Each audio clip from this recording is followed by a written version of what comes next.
जय हिंद फ्रेंड्स। आज के इस वीडियो में 69 बीपीएससी और 7th फेज टीचर एग्ज़ाम के लिए जनरल नॉलेज मॉक टेस्ट को करेंगे। फ्रेंड्स, इस मॉक टेस्ट में हिस्ट्री, पॉलिटी, साइंस, ज्योग्राफी तथा बिहार स्पेशल के महत्वपूर्ण प्रश्नों को लिया गया है। फ्रेंड्स, यदि आप लोग बीपीएससी 69 एवं 7th फेज टीचर की तैयारी कर रहे हैं तो यह सेट आपके लिए काफ़ी महत्वपूर्ण होने वाला है। फ्रेंड्स, इस सेट को एक बार ज़रूर देखिएगा ताकि आपको एक रफ आइडिया मिले कि आपकी जो है तैयारी किस लेवल की है। इसमें सभी प्रश्न महत्वपूर्ण हैं तथा उन्हीं प्रश्नों को लिया गया है जो कि बीपीएससी के द्वारा बार बार पूछे जाते हैं। तो आइए शुरू करते हैं आज के सेशन को।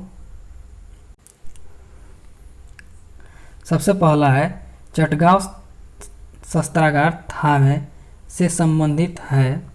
आपके ऑप्शन है चंद्रशेखर आजाद, बटुकेश्वर दत्त, सूर्यसेन, रास बिहारी बोस, उपयुक्त में से कोई नहीं या एक से अधिक। तो फ्रेंड्स, इसका जो राइट आंसर होगा सूर्यसेन। सूर्यसेन जो है कि चटगार शस्त्रागार धावे से संबंधित है। फ्रेंड्स, चटगार शस्त्रागार धावे का मास्टर दा के नाम से प्रसिद्ध है सूर्यसेन। सूर्यसेन ने बंगाल में ईस्ट इंडिया रिपब्लिकन आर्मी की स्थापना की थी। इसके सदस्य अनंत सिंह, अंबिका चक्रवर्ती, लौकीनाथ इत्यादि प्रमुख थे। 18 अप्रैल 1930 को सूर्यसेन ने अंग्रेजों के विरुद्ध युद्ध की घोषणा की थी। सूर्यसेन के नेतृत्व में IRA के सदस्यों ने चटगांव शस्त्रागार जो कि पर आक्रमण कर हथियारों पर कब्जा कर लिया। 22 मई 1930 को IRA के सदस्यों और सेना के बीच संघर्ष हुआ जिसमें 80 सैनिक और 12 क्रांतिकारी मारे गए थे। 16 फरवरी 1933 को सूर्यसेन को गिरफ्तार कर लिया गया। उनके ऊपर मुकदमा चला और 12 जनवरी 1934 को उन्हें फांसी की सज़ा दे दी गई। इसके बाद नेक्स्ट क्वेश्चन है, पटना में अनुशीलन समिति की एक शाखा की स्थापना किसने किया था? तो पटना में जो अनुशीलन समिति है उसकी स्थापना किसने किया था? तो आप लोग आंसर देना है। ऑप्शन है रामानंद सिन्हा, सतीश झा, सचिंद्र नाथ सन्याल, विपिन झा, उपयुक्त में से कोई नहीं या एक से अधिक। तो फ्रेंड्स, इसका राइट जो आंसर होगा ऑप्शन सी, सचिंद्र नाथ सन्याल ने जो है कि पटना में अनुशीलन समिति की एक शाखा की स्थापना किए थे वर्ष 1913 में। फ्रेंड्स, जो अनुशीलन समिति थी यह एक क्रांतिकारी संगठन था। इसके बाद नेक्स्ट क्वेश्चन है, भगत सिंह, राजगुरु तथा सुखदेव को कब फांसी दी गई थी? आपके ऑप्शन है 23 मार्च 1931, 23 मार्च 1932, 23 मार्च 1933, 23 मार्च 1934। तो फ्रेंड्स, इन लोगों को जो फांसी मिला था वो मिला था 23 मार्च 1931 को। ऑप्शन ए इसका राइट आंसर हो जाएगा।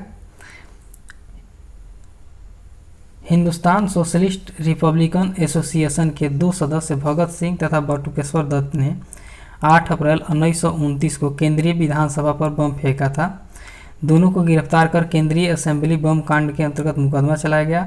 बाद में जो है कि हिंदुस्तान सोशलिस्ट रिपब्लिक एसोसिएशन के अन्य सदस्यों को भी गिरफ्तार कर क्रांतिकारियों के ऊपर लाहौर षड्यंत्र कांड के अंतर्गत मुकदमा चलाया गया। वर्ष 1930 में लाहौर षड्यंत्र कांड का निर्णय आया जिसमें भगत सिंह, राजगुरु और सुखदेव को फांसी की सज़ा सुनाई गई थी। 23 मार्च 1931 को तीनों को फांसी दे दी गई। नेक्स्ट क्वेश्चन है, भारत का राष्ट्रपति कितनी बार पुनः चुनाव के लिए पात्र होता है? तो फ्रेंड्स, आपके ऑप्शन है 1 बार, 2 बार, 3 बार, कितनी भी बार, उपयुक्त में से कोई नहीं या एक से अधिक।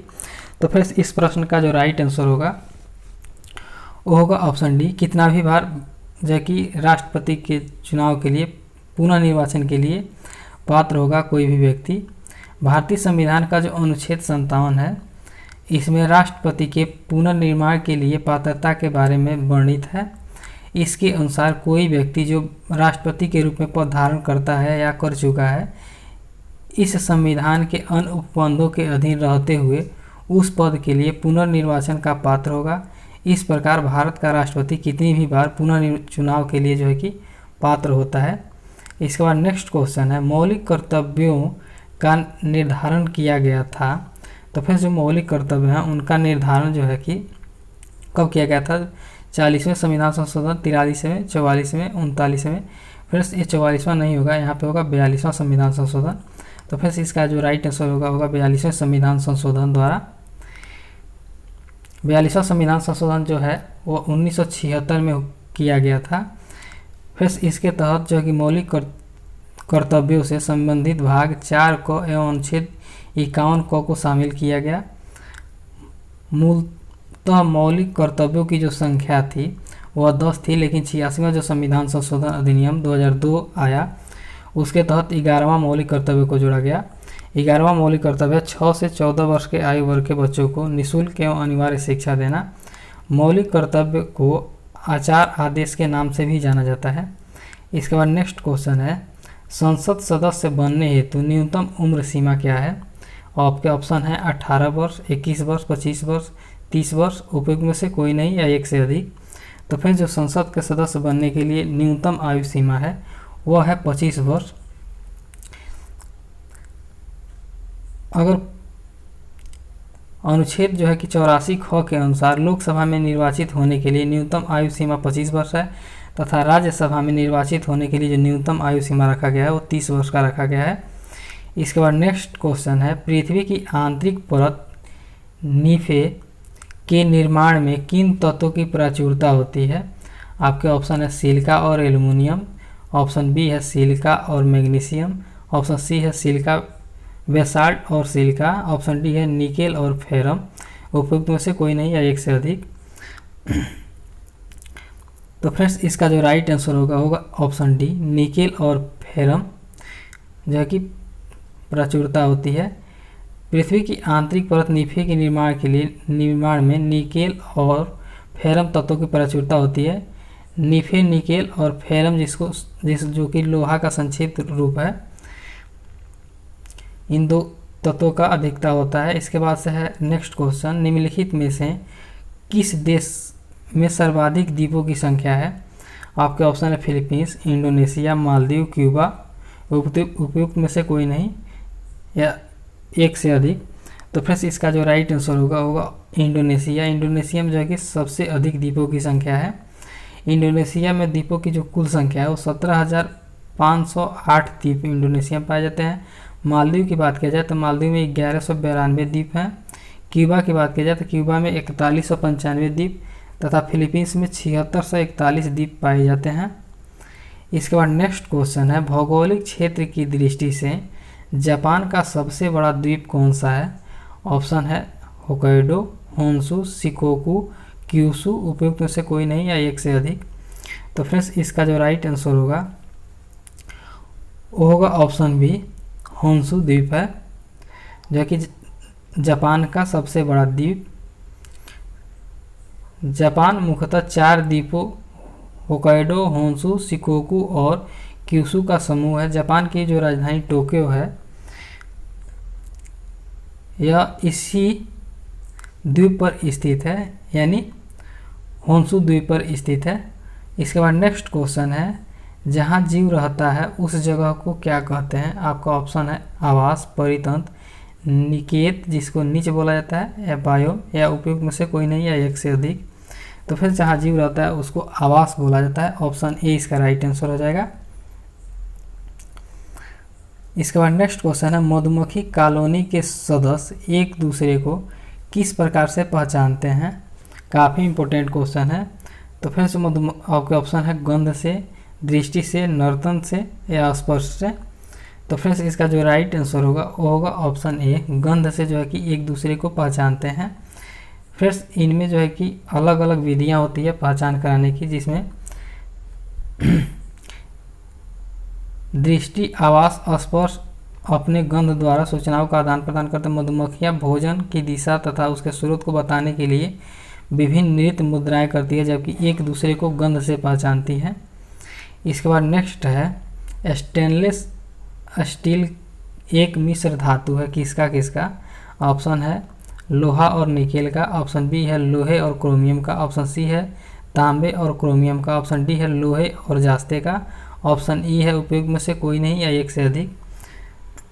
तो फ्रेंड्स इसका जो राइट आंसर होगा ऑप्शन ई, उपयुक्त में से कोई नहीं या एक से अधिक। तो फ्रेंड्स इसमें जो है कि 2 या अधिक तत्वों जो धातुओं के समांगी मिश्रण होते हैं उन्हें मिश्र धातु बोला जाता है। जो धातु गुण धर्म को बनाते हैं। लोहा के साथ कार्बन, निकेल, क्रोमियम को निश्चित अनुपात में मिलाने पर हमें स्टेनलेस स्टील प्राप्त होता है, जो काफ़ी कठोर होता है तथा उसमें जंग नहीं लगते हैं, अर्थात जंगरोधी होता है। इसके बाद है बिहार राज्य में गंगा के किनारे स्थित जिलों की कुल संख्या कितनी है। तो जो आपके ऑप्शन है ए 21, बी 17, सी 12, डी 6। ऑप्शन ई है उपयुक्त में से कोई नहीं या एक से अधिक। तो फिर जो बिहार में गंगा नदी के किनारे जिलों की जो कुल संख्या है वह 12 है। ऑप्शन बी इसका राइट आंसर हो जाएगा। वो जिले कौन कौन से हैं। तो फिर सारण, बक्सर, भोजपुर, पटना, वैशाली, समस्तीपुर, बेगूसराय, लखीसराय, मुंगेर, खगड़िया, भागलपुर व जो कटिहार जो है कि इत्यादि जो ज़िले हैं ये गंगा नदी के किनारे पर स्थित हैं। इसके बाद क्वेश्चन है ब्रह्मयोनी हिल बिहार के किस जिले में स्थित है। तो फिर जो ब्रह्मयोनी हिल है यह बिहार के गया जिले में स्थित है। ऑप्शन ए इसका राइट आंसर हो जाएगा। ब्रह्मयोनी जो झील है हिल बिहार के गया जिले में स्थित एक पवित्र पहाड़ी है। इसका उल्लेख महाभारत और बौद्ध अभिलेखों में मिलता है। गया जिला फाल्गु नदी के तट पर अवस्थित है। यह भी क्वेश्चन कई बार पूछा गया है तो काफ़ी इंपॉर्टेंट है। इसके बाद है कैमूर पठार किसके लिए प्रसिद्ध है। ऑप्शन ए है तांबा, ऑप्शन बी है चूना पत्थर, ऑप्शन सी है लिथियम, ऑप्शन डी है बॉक्साइट। उपयुक्त में से कोई नहीं है एक से अधिक। तो फिर जो कैमूर का पठार है यह चूना पत्थर के लिए काफ़ी प्रसिद्ध है। ऑप्शन बी इसका राइट आंसर हो जाएगा। कैमूर का जो पठार है रोहतास और कैमूर जिले में स्थित है। यह पठार शैल, चूना पत्थर और बलुआ पत्थर से निर्मित है। इस पठार में चूना पत्थर के आधार पर बंजरी सीमेंट उद्योग भी है।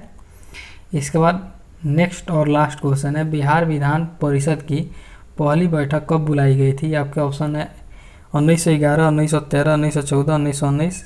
उपयुक्त में से कोई नहीं है एक से अधिक। तो फिर जो बिहार विधान परिषद की पहली बैठक थी वह 1913 में बुलाई गई थी। ऑप्शन बी इसका राइट आंसर हो जाएगा। फिर 20 जनवरी 1913 को बांकीपुर पटना में प्रथम बैठक हुआ था। इंडियन काउंसिल एक्ट जो है कि 1861 एवं 1909 में संशोधन को गवर्नमेंट ऑफ इंडिया एक्ट 1912 द्वारा विधान परिषद का गठन किया गया, जिसमें 3 पदेन सदस्य, 21 निर्वाचित सदस्य तथा 19 मनोनीत सदस्य रखे गए। फ्रेंड्स इसी के साथ आज के सेशन को यहीं पे समाप्त करते हैं। अगर सेशन अच्छा लगा हो तो लाइक कर लीजिएगा, चैनल पर नए हो तो चैनल को सब्सक्राइब कर लीजिएगा तथा बेल आइकन भी दबा दीजिएगा ताकि आने वाले वीडियो का नोटिफिकेशन आपको मिले। अपने दोस्तों के साथ भी शेयर कीजिएगा। फिर मिलते हैं ऐसे ही बेहतरीन टॉपिक के साथ, तब तक के लिए जय हिंद।